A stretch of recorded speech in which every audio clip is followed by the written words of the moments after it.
Hey guys, this is David with Great Choice Audio Video. Hey, today we have a video on the outdoor landscape system by Sonance. This is the SLS or Sonance Landscape System. This is more of their top tier outdoor audio, and I'll tell you what, it is something special. Now, I just want to show you a few of the products that we're fixing to install on a particular product. We'll show you that product in the very near future, but today I want to show you some of the products that we're actually installing from Sonance. So the first is their outdoor speaker.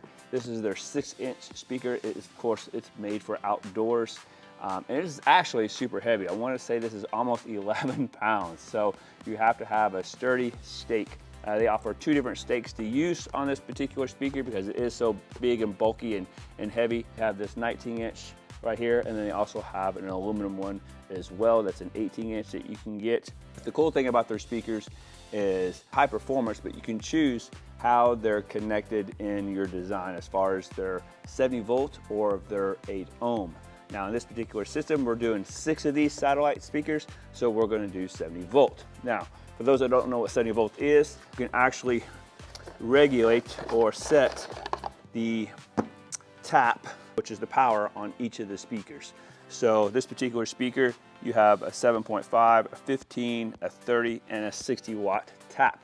So depending on how many speakers you have, you would just calculate that by the amount of wattage you want for that speaker. We're gonna max these babies out at 60 watts. So if we have 6 speakers, that's 360 watts. We're using a 750 watt amp from Sonance as well. So we have plenty of headroom to run these speakers. Gives us actually room to add more speakers if we want. Now, if you were gonna run 8, as is 8 ohm, then you'd run a single 2 conductor to it. But we're going to daisy chain our 2 conductors using our wire nuts, and of course we use 14-2 direct barrel wire because we're just going to put this in the ground and run it from speaker to speaker. So now it's a very simple setup. So essentially we're going to run 1 2 conductor wire from our amp to 1 speaker and then loop the next. Then we'll run a second 14-2 speaker directly to the subwoofer, which I'll talk here in a second. But this is definitely going to be a super awesome system. Let's talk about this stake, because this stake looks like it's a monster. It is not your average stake. So it comes just like this. It's got a set screw right here for your speaker to screw in at the top. And then it has this stabilizer. So it's made to go over the sleeve like this, and it kind of hits down into the ground and keeps it from going anywhere. And then you have the, like I said, the speaker up there. You do have another screw that comes with it that you set the stabilizer so it doesn't keep sliding up and down. Nice thing I really like about this that we've actually asked for in the past is a way to do all the connections without the actual stake hitting it or coming out into the ground or above the ground maybe. Let me actually show you guys what I'm talking about. We'll take the speaker, so when you're out in the field, you're gonna run the wire directly through the top into where it screws in. And then it just screws in to the base. See if I can thread it just right.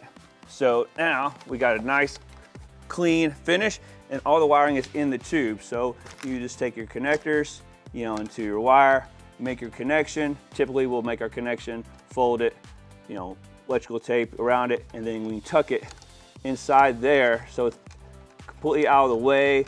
It's not going to be when you jam it into the ground or whatnot, and it's protected, and you can just stick it in this tube area. So that is super awesome because it's nice knowing that your speaker's not going to come undone or get hit by any kind of lawn tool. So that's pretty neat. I like that. And then of course you can aim your speaker with a little set screw that's in the side, so you can aim it up and down, and then it still gives you the ability with this set screw over here to turn the speaker left and right so you can aim the audio exactly where you want it. Now, the last thing I want to talk about, when we get this speaker out of the way, is the subwoofer.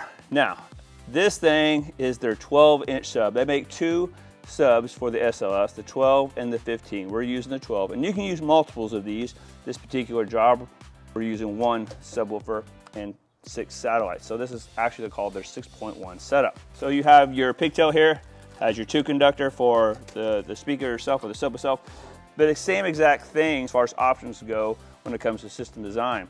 like your speaker. You can choose if you want 70 volt or 8 ohm.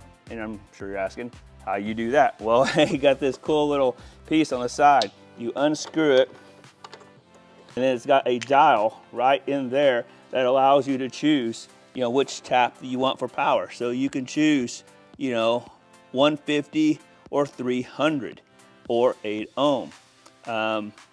And 75 as well. So 75, 150, and 300 if you're running this steady volt. So you could run it directly parallel with your satellite speakers if you're going to keep it 70 volt.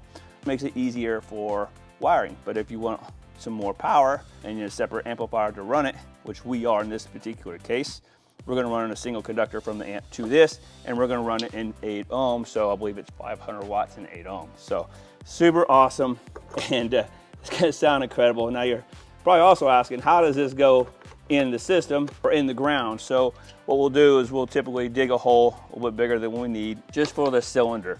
And at the bottom of that hole, we'll put some drainage rock, which helps it from floating in a lot of cases. If you get a lot of rain or it's not draining properly. And we'll bury it to about where it's about 4 or 5 inches from this mushroom head, and that's all that's sticking up above the ground. So it'll spread out the audio when it's being played on a 360 or all the way around it. You don't want to take the dirt all the way to the edge. You won't get as much sound or output. So definitely keep 4 or 5 inches from this cap. But man, I can't wait to get this started. Right now, today, we're just talking about the product, so I want to show you guys exactly what we're going to install between the satellite speakers and the subwoofer, and we can't wait to show you the actual install. It's coming up soon. So till then, stay tuned, and we'll see you guys on the next one. See ya.